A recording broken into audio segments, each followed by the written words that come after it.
ಇವತ್ತು ನಾನು ನಿಮ್ಗೆಲ್ರಿಗೂ ಪರಿಚಯಿಸ್ತಾ ಇರುವಂತಹ ಈ ಒಂದು ಪುಣ್ಯಕ್ಷೇತ್ರ ಹಣೆಯ ಮೇಲೆ ಶಿವಲಿಂಗವನ್ನು ಹೊತ್ತಿರುವಂತಹ ವಿಶ್ವದಲ್ಲೇ ಏಕೈಕ ದೇವಸ್ಥಾನ, ಅದುವೇ ಬಸವೇಶ್ವರ ಕ್ಷೇತ್ರ. ಸುಬ್ರಹ್ಮಣ್ಯ ದೇವರಿಗೆ ಶಿವದೇವರು ಒಲಿದಂತಹ ಸ್ಥಳ. ಈ ಒಂದು ಪುಣ್ಯಕ್ಷೇತ್ರದಲ್ಲಿ ನಡೆಯಲಿದೆ ಅತಿರುದ್ರ ಮಹಾಯಾಗ. ಮಾತೆಯರಿಗೆಲ್ಲ ನಮಸ್ಕಾರ, ನಾನು ನಿಮ್ಮ ಪ್ರೀತಿ ಅಶ್ವಿನ್. ನೀವು ನೋಡ್ತಾ ಇದ್ದೀರಾ ಮಾಣಿಕ್ಯ ಮಿತ್ರ ವ್ಲಾಗ್ಸ್ ಯೂಟ್ಯೂಬ್ ಚಾನಲ್. ಇವತ್ತಿನ ಹೊಸ ವಿಡಿಯೋಗೆ ನಿಮ್ಗೆಲ್ರಿಗೂ ಆತ್ಮೀಯವಾದಂಥ ಸ್ವಾಗತ ಸ್ನೇಹಿತರೆ.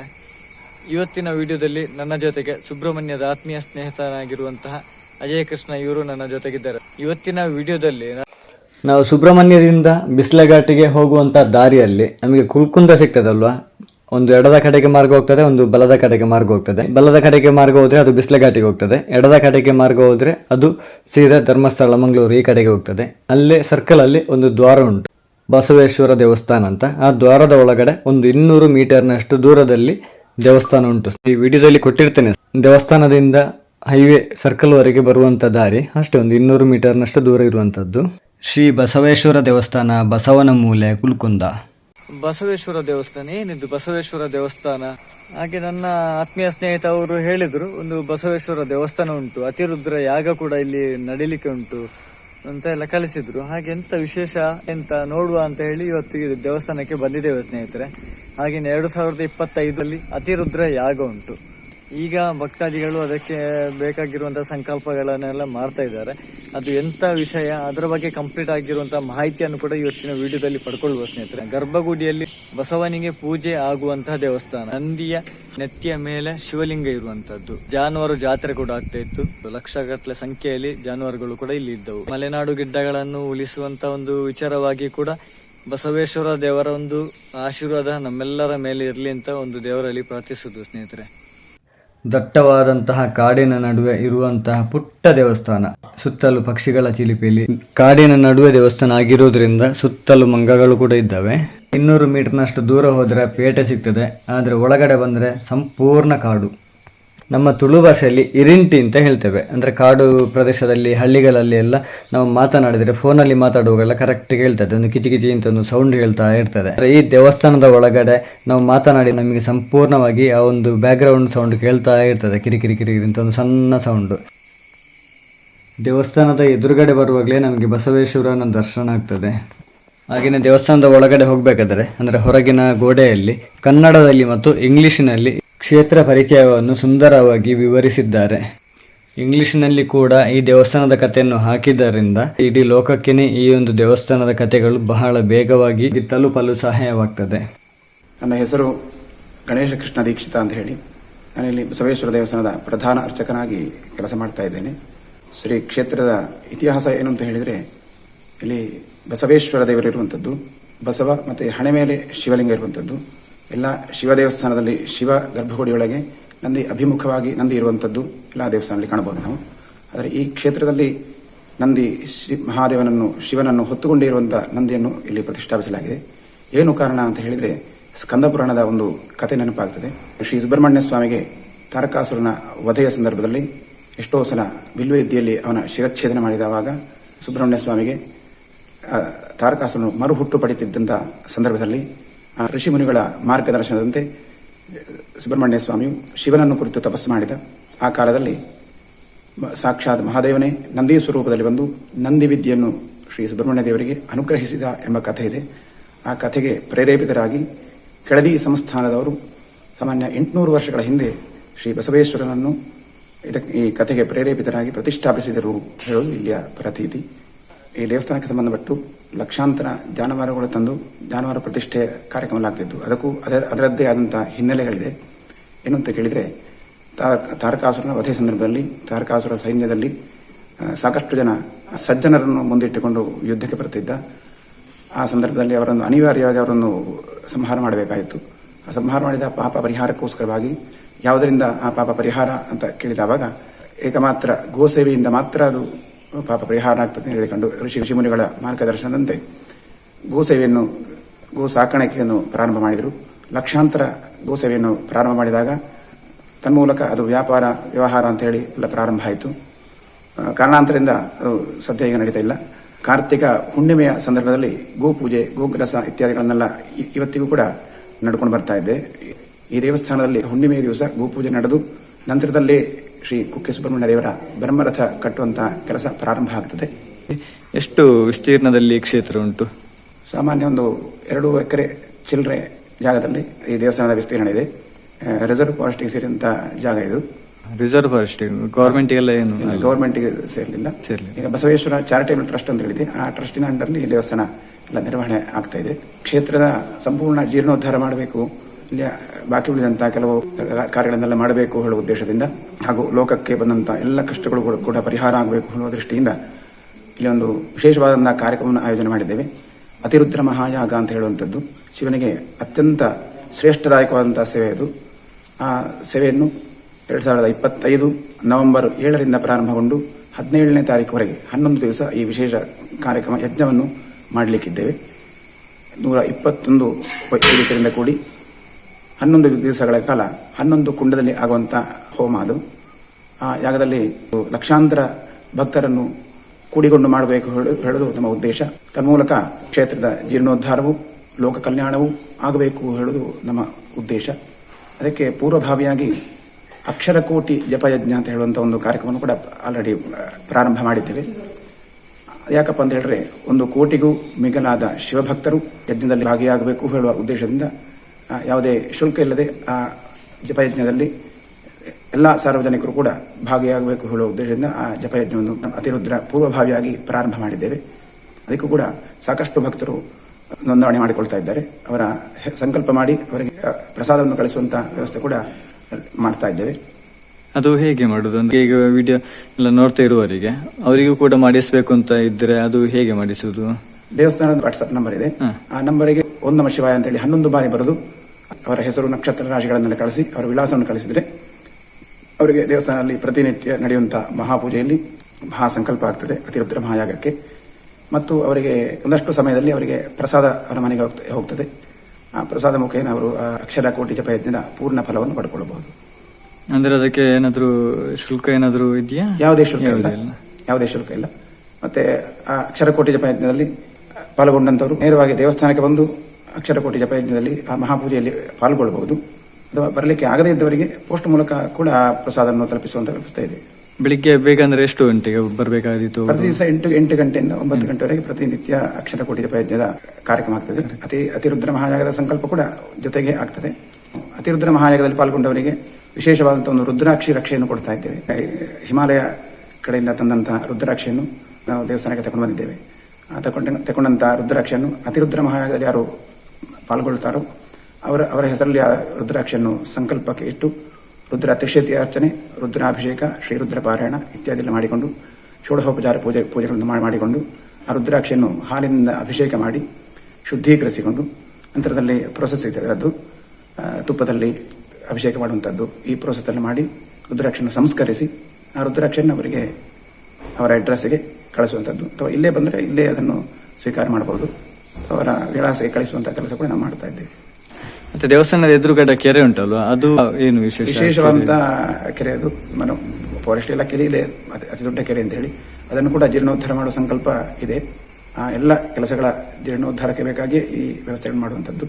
ಆಮೇಲೆ ಒಂದು ಅರ್ಧ ಎಕರೆ ವಿಸ್ತೀರ್ಣದಲ್ಲಿ ಆ ಕೆರೆ ಇದೆ. ಆ ದೇವಸ್ಥಾನದ ಪವಿತ್ರವಾದಂತಹ ಕೆರೆ ಅದು, ಕಲ್ಯಾಣಿ ಪುಷ್ಕರಿಣಿ ಅಂತಲೂ ಹೇಳ್ತಾರೆ ಅದಕ್ಕೆ. ಆ ಕೆರೆಯನ್ನು ಕೂಡ ಸಂಪೂರ್ಣವಾಗಿ ಜೀರ್ಣೋದ್ಧಾರ ಮಾಡಲಿಕ್ಕಿದ್ದೇವೆ.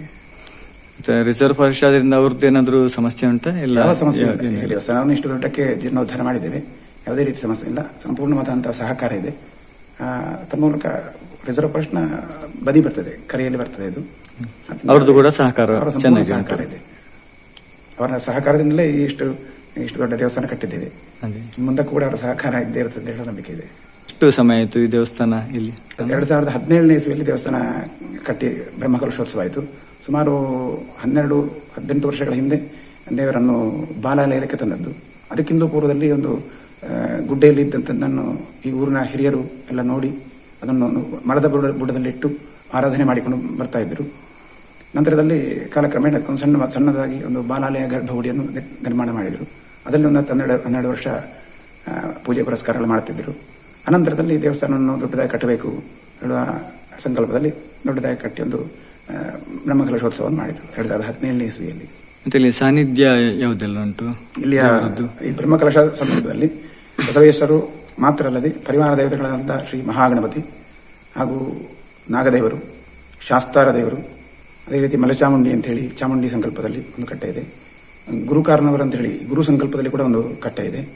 ಹಾಗೂ ಇದಕ್ಕೆ ಸಂಬಂಧಪಟ್ಟಂತೆ ಶೃಂಗೇರಿ ಕಾಲೋನಿ ಅಂತ ಹೇಳುವ ಭಾಗದಲ್ಲಿ ಒಂದು ರಕ್ತೇಶ್ವರಿ, ಸಾತ್ವಿಕ ರಕ್ತೇಶ್ವರಿ ಕಟ್ಟೆ ಕೂಡ ಇದೆ. ಅಲ್ಲೂ ಕೂಡ ರಕ್ತೇಶ್ವರಿಯ ಪೂಜೆ ವಾರ್ಷಿಕವಾಗಿ ನಡೀತಾ ಇದೆ. ಅದೇ ರೀತಿ ಒಂದು ಬಯಲು ಶಿವಾಲಯ ಅಂತ ಹೇಳುವ ಸಂಕಲ್ಪದಲ್ಲಿ ಬಯಲು ಶಿವಾಲಯ ಕೂಡ ಆಗಲಿಕ್ಕಿದೆ. ಅಷ್ಟಮಂಗಲ ಪ್ರಶ್ನೆ ಪ್ರಕಾರ ಕಂಡು ಬಂದ ಪ್ರಕಾರ ಆ ಬಯಲು ಶಿವಾಲಯವನ್ನು ಕೂಡ ಮಾಡಲಿಕ್ಕಿದ್ದೇವೆ. ಅದೇ ರೀತಿ ಗ್ರಾಮಕ್ಕೆ ಸಂಬಂಧಪಟ್ಟಂತ ಶಿರಾಳ ದೇವಸ್ಥಾನ ಇದೆ, ಗುಳಿಗರಾಜನಿದ್ದಾನೆ, ಎಲ್ಲ ಜೀರ್ಣೋದ್ಧಾರಗಳು ಕೂಡ ಆಗಲಿಕ್ಕಿದೆ. ಅದರಲ್ಲಿ ಶಿವ ದೇವಸ್ಥಾನ ಆಗುವುದು? ಶಿವ ದೇವಸ್ಥಾನ ಇಲ್ಲೇ ಪಕ್ಕದಲ್ಲಿ, ಕೆರೆಯ ಆಗ್ನೇಯ ಭಾಗಕ್ಕೆ ಬರ್ತದೆ. ಅದು ಅಲ್ಲೇ ಒಂದು ಮರದ ಬುಡದಲ್ಲಿ ಬಯಲು ಶಿವಾಲಯ ಕೂಡ ಆಗಲಿಕ್ಕಿದೆ. ಅಲ್ಲಿ ಏನಾದ್ರು ವಿಗ್ರಹ ಏನಾದ್ರು ಉಂಟು ಅಂತ ಉಂಟಾ? ಅಲ್ಲ, ವಿಗ್ರಹ ಏನೂ ಇಲ್ಲ. ಅದರಲ್ಲಿ ಆ ಪರಿಸರ ಹೊಸದಾಗಿ ಪ್ರತಿಷ್ಠಾಪನೆ ಮಾಡಬೇಕು. ಈ ಹಿಂದೆ ಕೆಳದಿ ಸಂಸ್ಥಾನದ ಮ್ಯೂಸಿಯಂ ಅಲ್ಲೂ ಕೂಡ ಆಳೆತ್ತರದ ಶಿವಲಿಂಗ ಮಂದಿರ ಕನ್ನಡದ ಒಂದು ದಾಖಲೆ ಕೂಡ ಇದೆ. ಅದು ಮೊದಲೇ ಇದ್ದದ್ದು. ಅದರ ನಂತರದಲ್ಲಿ ಅಷ್ಟಮಂಗಲ ಪ್ರಶ್ನೆಯಲ್ಲಿ ಅದನ್ನು ಕೂಡ ಹೇಳಿದ್ದಾರೆ. ಆ ಪ್ರಕಾರ ನಾವು ಅದನ್ನು ಮಾಡಬೇಕು ಅಂತ ಹೇಳುವ ಚಿಂತನೆ ಕೂಡ ಇದೆ. ನಿತ್ಯ ಪೂಜೆ ಎಷ್ಟು ಹೊತ್ತಿಗೆಲ್ಲ ಆಗ್ತದೆ? ಬಸವೇಶ್ವರ ದೇವಸ್ಥಾನದಲ್ಲಿ ಪ್ರಾತಃ ಕಾಲ 6 ಗಂಟೆಗೆ ದೇವಸ್ಥಾನವನ್ನು ಓಪನ್ ಮಾಡುತ್ತೇವೆ. ಓಪನ್ ಮಾಡಿ ಪೂಜಾ ಕೈಂಕರ್ಯಗಳು ನಡೀತದೆ. ಪ್ರದೇಶ ಬೆಳಿಗ್ಗೆ 8 ಕಾಲಕ್ಕೆ ಬಸವೇಶ್ವರ ದೇವರ ಮಹಾಪೂಜೆ ನಡೀತದೆ. ಅನಂತರದಲ್ಲಿ ದೇವರ ದರ್ಶನಕ್ಕೆ ಪ್ರತಿಯೊಬ್ಬರಿಗೂ ಕೂಡ ಅವಕಾಶ ಇರ್ತದೆ. ಮಧ್ಯಾಹ್ನ ಕಾಲದಲ್ಲಿ 10ವರೆಗೆ ಅಭಿಷೇಕ ಇತ್ಯಾದಿಗಳು, ಮಹಾಭಿಷೇಕ ಇತ್ಯಾದಿಗಳೆಲ್ಲ ಪ್ರಾರಂಭ ಆಗುತ್ತದೆ. ಪ್ರತಿ ದಿವಸ 3 ಹೊತ್ತು ಕೂಡ ರುದ್ರಾಭಿಷೇಕ ಇತ್ಯಾದಿ ಕಾರ್ಯಕ್ರಮಗಳಿರ್ತದೆ ದೇವರಿಗೆ. ಮಧ್ಯಾಹ್ನ 10ವರೆಗೆ ಪೂಜೆ ಪ್ರಾರಂಭ ಆಗಿ 12ವರೆಗೆ ಮಹಾಪೂಜೆ ನಡೀತದೆ ದೇವರಿಗೆ. ಸೇವಾ ಕೈಂಕರ್ಯಗಳೆಲ್ಲ ಇದೆ. ರುದ್ರಾಭಿಷೇಕಗಳು, ಮಹಾಭಿಷೇಕಗಳು, ಏಕಾದಶ ರುದ್ರಾಭಿಷೇಕಗಳು ವಿಶೇಷವಾಗಿ ನಡೆಯುವಂತಹ ಸೇವೆಗಳಿಗೆ ಇವೆಲ್ಲ. ಮತ್ತೆ ವಿಶೇಷವಾಗಿ ದೇವರ ತೀರ್ಥವನ್ನೇ ಉಪಯೋಗಿಸಿಕೊಂಡು ಪರಿಮಳ ಪ್ರಸಾದ ಅಂತ ಹೇಳಿ ಒಂದು ವಿಶೇಷವಾದಂತಹ ಪ್ರಸಾದವನ್ನು ಕೂಡ ಈ ದೇವಸ್ಥಾನದಲ್ಲಿ ನಾವು ಎಲ್ಲ ಭಕ್ತರಿಗೆ ಕೂಡ ಕೊಡ್ತೇವೆ. ರಾತ್ರಿ ಹೊತ್ತು ಪೂಜೆ ಸಾಯಂಕಾಲ 3 ಗಂಟೆಗೆ ದೇವಸ್ಥಾನ ಓಪನ್ ಮಾಡ್ತೇವೆ. ದೇವರ ಭಕ್ತರ ದರ್ಶನಕ್ಕೆ ಇರುತ್ತದೆ. ಅದರಲ್ಲಿ 6 ಗಂಟೆಗೆ ಸಂಧ್ಯಾಕಾಲದಲ್ಲಿ ಪೂಜಾ ಪ್ರಾರಂಭ ಆಗಿ 7 ಗಂಟೆಗೆ ಮಹಾಪೂಜೆ ನಡೀತದೆ. ಅನಂತರದಲ್ಲಿ ದೇವಸ್ಥಾನ ದರ್ಶನಕ್ಕೆ ಲಭ್ಯವಿರುವುದಿಲ್ಲ. ವಿಶೇಷ ಸೇವೆಗೆ ಏನಾದರೂ ಫೋನ್ ಮಾಡಿ ಏನಾದರೂ ಆ ಥರ ವ್ಯವಸ್ಥೆ ಉಂಟಾ? ವಿಶೇಷ ಸೇವೆಗೆ ಸೇವಾ ನಮ್ಮ ದೇವಸ್ಥಾನದ ವೆಬ್ಸೈಟ್ ಇದೆ, ಬಸವನ ಮೂಲ ORG ಅಂತ ಹೇಳಿ ಬಸವನ ಮೂಲ ನಮ್ಮ ದೇವಸ್ಥಾನದ ವೆಬ್ಸೈಟ್ ಹೆಸರು. ಅಲ್ಲಿ ಕೂಡ ಬುಕ್ಕಿಂಗ್ ಮಾಡ್ಕೊಳ್ಬಹುದು ನೀವು. ಎಲ್ಲ ಸೇವೆಗಳನ್ನು, ವಿಶೇಷ ಸೇವೆಗಳನ್ನು ಕೂಡ ಅದರಲ್ಲಿ ನೋಂದಣಿ ಮಾಡಿಕೊಂಡು ಮುಂಚಿತವಾಗಿ ತಿಳಿಸಬಹುದು. ನಮ್ಮ ಫೋನ್ ಕರೆ ಮುಖಾಂತರವೂ ದೇವಸ್ಥಾನಕ್ಕೆ ತಿಳಿಸಿ ಆ ಸೇವೆಗಳನ್ನು ಮಾಡಿಕೊಳ್ಬಹುದು. ಹಾಗೆ ದೇವಸ್ಥಾನದಲ್ಲಿ ವಿಶೇಷವಾದಂತಹ ಸಂಧಿಶಾಂತಿ ಹೋಮಗಳು, ನವಗ್ರಹ ಶಾಂತಿಗಳು, ಮೃತ್ಯುಂಜಯ ಹೋಮಗಳು, ಈ ರೀತಿ ಸುಮಾರು ರೀತಿಯಂತಹ ಸೇವೆಗಳು, ಪರಿಹಾರ ಕಾರ್ಯಕ್ರಮಗಳು ಕೂಡ ನಡೀತದೆ. ನಿರಂತರವಾಗಿ ಆ ಪರಿಹಾರ ಕಾರ್ಯಕ್ರಮಗಳು ಕೂಡ ಇಲ್ಲಿ ಬೇರೆ ಬೇರೆ ಭಕ್ತರು ಅದನ್ನು ಉಪಯೋಗ ಪಡ್ಕೊಳ್ತಾ ಇದ್ದಾರೆ. ಈ ಕ್ಷೇತ್ರದಲ್ಲಿ ಮತ್ತೊಂದು ವಿಶೇಷ ಸಂಗತಿ ಇದೆ. ಈ ಸುಬ್ರಹ್ಮಣ್ಯಕ್ಕೆ ಬಂದಂತಹ ಎಲ್ಲ ಭಕ್ತರು ಕೂಡ ಅಲ್ಲಿ ಸೇವೆ ಮಾಡಿ ಶ್ರೀ ಬಸವೇಶ್ವರ ದೇವರನ್ನು ದರ್ಶನ ಮಾಡಿ ಯಥಾಶಕ್ತಿ ಪ್ರಸಾದ ಪಡಿಬೇಕು. ಪ್ರಾರ್ಥನೆ ಸಲ್ಲಿಸಿದಲ್ಲಿ ಅವರ ಕ್ಷೇತ್ರ ಯಾತ್ರೆ ಸಂಪೂರ್ಣ ಆಗುವಂಥದ್ದು ಹೇಳಿ ನಮ್ಮ ಅಷ್ಟಮಂಗಲ ಪ್ರಶ್ನೆಯಲ್ಲಿ ಕೂಡ ನಮಗೆ ತಿಳಿಸಿಕೊಟ್ಟಿದ್ದಾರೆ. ಆ ಪ್ರಕಾರ ಎಷ್ಟೋ ಜನ ಭಕ್ತ ಜನರು ಕೂಡ ಅಲ್ಲಿಗೆ ಬಂದಂತಹ ಸೇವೆ ಮಾಡಿದವರು ಕ್ಷೇತ್ರಕ್ಕೆ ಬಂದು ದರ್ಶನ ಮಾಡಿ ದೇವರ ಹತ್ರ ಪ್ರಾರ್ಥನೆ ಮಾಡಿ ಆ ಕ್ಷೇತ್ರ ಯಾತ್ರೆಯನ್ನು ಸಂಪೂರ್ಣ ಮಾಡಿಕೊಳ್ತಾ ಇದ್ದಾರೆ. ಬಸವೇಶ್ವರ ದೇವರು ಈ ಭಾಗದಲ್ಲಿರುವಂತಹ ಜನಗಳಿಗೆ ಒಂದು ರಕ್ಷಣೆಯಾಗಿ ಕೂಡ ಇರ್ಬೋದಲ್ಲ? ಗೋದುರಿತಗಳು ಕೂಡ ವಿಶೇಷವಾಗಿ ಇಲ್ಲಿ ಪರಿಹಾರ ಆಗ್ತದೆ. ಗೋದುರಿತಗಳು ಪರಿಹಾರ ಆಗುವಂಥದ್ದು, ಗೋವಿಗೆ ಸಂಬಂಧಪಟ್ಟಂತಹ ಕಾಯಿಲೆ, ರೋಗ ರುಜಿನಾದಿಗಳು ಬಂದರೆ ಹರಕೆ ಹೊರುವಂಥದ್ದು. ಈ ಊರಿನ ಭಕ್ತರು ಕೂಡ, ಸ್ಥಳೀಯರು ಕೂಡ ತುಂಬ ರೀತಿಯಲ್ಲಿ ಗೋ ಕಾಣೆ ಆದಾಗ ಬಂದು ಹೇಳಿಕೊಳ್ಳುವಂಥದ್ದು. ವಿಶೇಷವಾಗಿ ಮಕ್ಕಳಿಗೆ ವಿದ್ಯಾ ಸಂಬಂಧವಾಗಿ ಆ ಸುಬ್ರಹ್ಮಣ್ಯ ಸ್ವಾಮಿಗೆ ನಂದಿ ವಿದ್ಯೆಯನ್ನು ಹೇಳಿಕೊಟ್ಟಂತಹ ದಕ್ಷಿಣಾಮೂರ್ತಿ ಸ್ವರೂಪದಲ್ಲಿರುವಂತಹ ಬಸವೇಶ್ವರ ಸಾಕ್ಷಾತ್ ಮಹಾದೇವನೇ ನಂದಿ ಸ್ವರೂಪದಲ್ಲಿರುವಂಥದ್ದು. ಅದರಿಂದ ಆ ವಿದ್ಯಾ ಸಂಬಂಧವಾಗಿ ಕೂಡ ವಿಶೇಷವಾಗಿ ಇಲ್ಲಿ ಬಂದು ಹರಿಕೆಯನ್ನು ಹೊತ್ತು ಶಾಲೆ ಪ್ರಾರಂಭ ಆಗುವಂತಹ ಸಂದರ್ಭದಲ್ಲಿ ಎಲ್ಲ ಮಕ್ಕಳನ್ನು ಕರ್ಕೊಂಡು ಪೋಷಕರು ಬಂದು ಪ್ರಾರ್ಥನೆ ಸಲ್ಲಿಸಿ ಪೂಜೆ ಮಾಡಿಕೊಂಡು ಅವರ ದೇವರ ಪ್ರಸಾದವನ್ನು ತೆಗೆದುಕೊಂಡು ಹೋಗುವಂಥದ್ದು ನಡೀತಾ ಇದೆ. ಬಸವೇಶ್ವರ ದೇವಸ್ಥಾನದಲ್ಲಿ ಒಂದು ವಿಶೇಷ ವಿಚಾರ ಅಂತ ಹೇಳಿದ್ರೆ ಮಣ್ಣಿನ ಅಂಗಳ ಇರುವಂತದ್ದು, ಸಗಣಿಯನ್ನು ಸಾರಿಸಿದ್ದಾರೆ. ಅಂದ್ರೆ ನಮ್ಮ ತುಳು ಭಾಷೆಯಲ್ಲಿ ಅದಕ್ಕೆ ಒಂದು ಕಾರ್ಯಕ್ರಮ ಏನಾದರೂ ಒಂದು ಇದ್ರೆ ಜಾಲಗ್ ಅಂಬ್ಯಾಡಿಪುನ ಅಂತ ಹೇಳ್ತಾರೆ. ಸುಮಾರು 800 ವರ್ಷಗಳ ಹಿಂದೆ ಕೆಳದಿ ರಾಜರಾದ ಶಿವಪ್ಪ ನಾಯಕ ಮತ್ತು ಸೂರಪ್ಪ ನಾಯಕರು ಕದಂಬಸ್ಥಾನ ಅಂದ್ರೆ ಈಗಿನ ಕಡಬ ಉಂಟಲ್ವ ಸ್ನೇಹಿತರೆ, ಅದನ್ನು ಆಳುತ್ತಿದ್ದರು ಎಂಬ ಇತಿಹಾಸ ಕೂಡ ಇಲ್ಲಿ ತಿಳಿದು ಬರ್ತದೆ. ಅವರು ಇಲ್ಲಿರುವಂತಹ ಬಸವನ ಮೂಲವನ್ನು ತಿಳಿದು ಹಾಗೂ ಕುಲ್ಕುಂದದ ಇತಿಹಾಸವನ್ನು ತಿಳಿದು ಹಣೆಯಲ್ಲಿ ಶಿವಲಿಂಗ ಇರುವ ಬಸವನನ್ನು ಕಂಡು ಅವರು ಅದರಿಂದ ಪ್ರೇರೇಪಿತರಾಗ್ತಾರೆ. ಅವರ ಕಾಲಘಟ್ಟದಲ್ಲಿ ಬಸವೇಶ್ವರನನ್ನು ಇಲ್ಲಿ ಪ್ರತಿಷ್ಠಾಪಿಸ್ತಾರೆ ಎಂಬುದು ಕೂಡ ಇಲ್ಲಿ ಅಷ್ಟಮಂಗಲ ಪ್ರಶ್ನೆಯಲ್ಲಿ ತಿಳಿದು ಬರ್ತದೆ. ಆನಂತರ ಸಿಡುಬು ರೋಗ ಮಹಾಮಾರಿಯಿಂದ ಸಂಪೂರ್ಣ ಕುಕ್ಕೆ ಪಟ್ಟಣವೇ ನಾಶ ಆಗ್ತದೆ. ಬ್ರಿಟಿಷರ ಆಳ್ವಿಕೆಯಲ್ಲಿ ಹಾಗೇನೆ ಮುಂದುವರಿದುಕೊಂಡು ಬರ್ತದೆ. ಇತ್ತೀಚಿನ ಕಾಲಘಟ್ಟದಲ್ಲಿ ಶಿವಲಿಂಗ ಇರುವ ಈ ಬಸವೇಶ್ವರನನ್ನು ಕಾಡಿನ ಮಧ್ಯದಲ್ಲಿ ಇದ್ದುದನ್ನು ಕಂಡು ಈ ಪ್ರದೇಶದ ಹಿರಿಯ ಭಕ್ತ ಜನರು ಒಂದು ಮರದ ಬುಡದಲ್ಲಿ ಕೂರಿಸಿ ಭಕ್ತಿಯ ಆರಾಧನೆ ಮಾಡುತ್ತಿದ್ದು ಈಗಲೂ ಹಿರಿಯರು ನೆನಪಿಸ್ತಾ ಇರ್ತಾರೆ. ಹಾಗಾದರೆ ನಾವೀಗ ಕ್ಷೇತ್ರ ಪರಿಚಯವನ್ನು ಮಾಡಿಕೊಂಡು ಕ್ಷೇತ್ರವನ್ನೆಲ್ಲ ಸಂಪೂರ್ಣವಾಗಿ ನೋಡಿದ್ದೇವೆ ಸ್ನೇಹಿತರೆ. ಕ್ಷೇತ್ರದಲ್ಲಿ ದಿನಾಲು ಬೆಳಿಗ್ಗೆ 8 ಗಂಟೆಯಿಂದ 9 ಗಂಟೆಯವರೆಗೆ ಅಕ್ಷರ ಕೋಟಿ ಜಪಯಜ್ಞ ಮತ್ತು ಅತಿರುದ್ರ ಮಹಾಯಾಗದ ಸಂಕಲ್ಪ ಕೂಡ ಆಗ್ತದೆ ಸ್ನೇಹಿತರೆ. ಅದನ್ನೊಂದು ನೋಡಿಕೊಂಡು ಬರುವ. ನಮೋ ಗಣಪತೇ ನಮಃ ಪ್ರಮಥವದಜೆ ನಮಸ್ತೆಸ್ತು ಲಂಬೋದರಾಜೀಕರಂತಾಜ ವಿಘ್ನನಾಶನೇ ಶಿವಸುರಾಜ ಶ್ರೀ ವರವರದ ಮೂರ್ತಯೇ ನಮಃ. ಓಂ ಸುಮುಖಶ್ಚೈಕದಂತಶ್ಚಾಕಟಿಲೋ ವಿಜಗನ್ನಕಃ ಲಂಬೋದೃಷ್ಟವಿಗಳೋ ವಿಘ್ನನಾಥೋ ಗಣಾಧಿಪಃ ಧೂಮ್ರಕೆ ದುರ್ಗಣಾಧ್ಯಕ್ಷ ವಾನತಂತ್ರೋ ಗಜಾನನಃ ದ್ವಾದಶೀತಾನಿ ನಾಮಾನಿ ಯಃ ಪಠೇಷು ಜ್ಞಾನಪಿ ವಿದ್ಯಾರಂಭೆ ವಿವಾಹೇಷು ಪ್ರವೇಶೇ ನಿರ್ಗಮೇ ತಥಾ ಸಂಗ್ರಾಮೇ ಸರ್ವಕಾರ್ಯೇಷು ವಿಘ್ನಸ್ತಸ್ಯ ನಿರಾಜತೆ.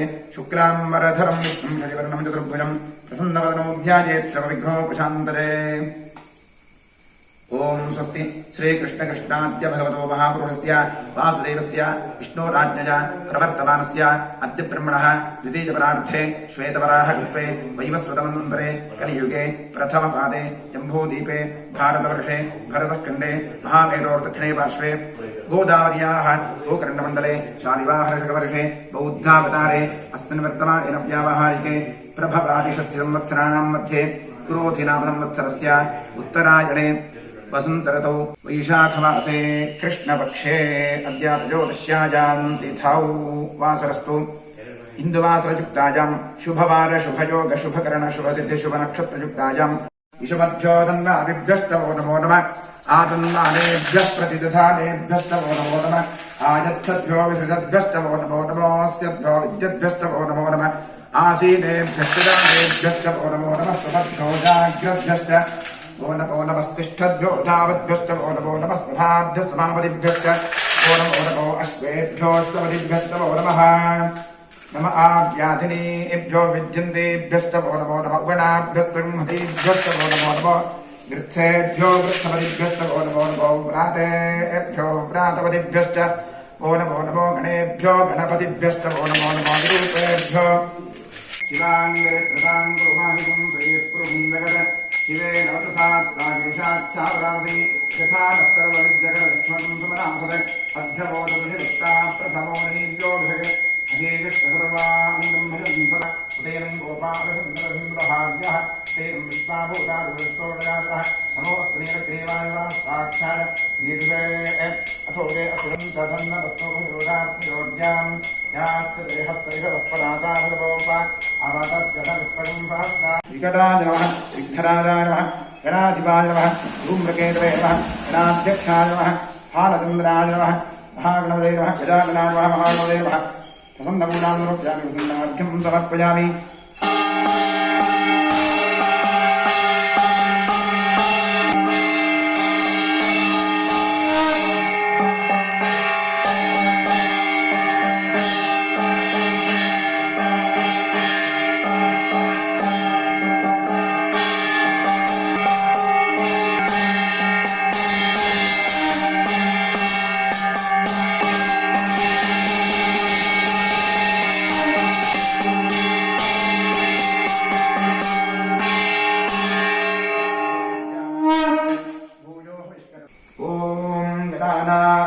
गणपतिं नमामहे कविं कवीनामुपमश्रवस्तमं ज्येष्ठराजं ब्रह्मणां ब्रह्मणस्पद आनश्रन्नोदेवश्रीसादरं सबरिवालयः श्रीसाम्राजोत्रे नमः. श्रीमन्महाकालेश्वरः वेदोत्सवन्द्रवस्त्राञ्जलिं समर्पयामि. यानि काञ्चलापानि धर्मान्तर्गतानि च तानि तानि पश्यन्ति प्रदक्षिणपदे पदे. पापोऽहं पापकर्मात्मं पापात्मा पापसुवः राजमां प्रजादेव सकलाग्रवत्सला प्रदक्षिणनमस्कारादि सर्वोपचारपूजाः समर्पयामि.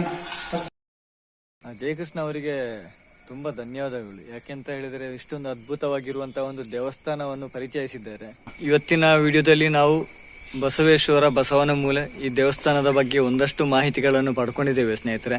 ಮುಂದಿನ ದಿನಗಳಲ್ಲಿ ಅತಿ ಹೆಚ್ಚಿನ ಜನರು ಈ ದೇವಸ್ಥಾನಕ್ಕೆ ಬನ್ನಿ. ಇಂತಹ ಒಂದು ಪವಿತ್ರವಾದಂತಹ ದೇವಸ್ಥಾನಕ್ಕೆ ಬಂದು ಭೇಟಿ ನೀಡಿ ಸಂಕಷ್ಟಗಳನ್ನು ಎಲ್ಲ ನಿವಾರಿಸಿಕೊಳ್ಳಿ ಸ್ನೇಹಿತರೆ. ಬಸವನ ಮೂಲೆಯಲ್ಲಿ ಇರುವಂತಹ ಈ ಬಸವೇಶ್ವರ ದೇವಸ್ಥಾನದ ವಿಡಿಯೋ ನಿಮ್ಗೆಲ್ಲರಿಗೂ ಇಷ್ಟವಾಗಿದ್ದರೆ ಸಬ್ಸ್ಕ್ರೈಬ್ ಮಾಡಿ ಮತ್ತೆ ಅತಿ ಹೆಚ್ಚಿನ ಜನರಿಗೆ ಶೇರ್ ಮಾಡಿ ಸ್ನೇಹಿತರೆ. ಹಾಗೇನೆ ಒಂದು ಲೈಕ್ ಮತ್ತು ಕಮೆಂಟ್ ಮಾಡುವುದನ್ನು ಮರಿಬೇಡಿ. ಮುಂದಿನ ವಿಡಿಯೋದಲ್ಲಿ ಸಿಗ್ತೇನೆ.